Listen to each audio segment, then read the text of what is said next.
να σας ευχηθώ εκ μέρους όλων των συναδέλφων μου στη Δημοτική Ομάδα, στο Δημοτικό Συμβούλιο, τις καλύτερες ευχές. Είναι μέρες αγάπης. Είναι μέρες όπου ο ένας νοιάζεται ή πρέπει να νοιάζεται για τον άλλον. Μέρες τις οποίες οφείλουμε να θυμόμαστε ότι δεν πρέπει να είναι κανένας μόνος.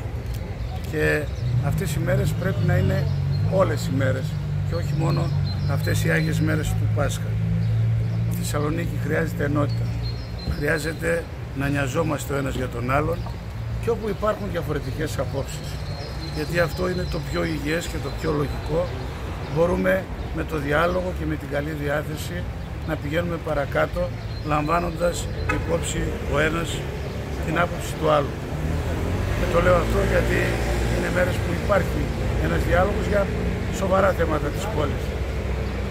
Προσερχόμαστε με τη διάθεση να βρούμε το μέσο τόπο, τη σύνθεση, την κοινή άποψη που θα μας ενώνει όλους. Γιατί όλους μας ενδιαφέρει το καλό της πόλης. Καλή Ανάσταση, καλό Πάσχα και τα καλύτερα για την πόλη μας.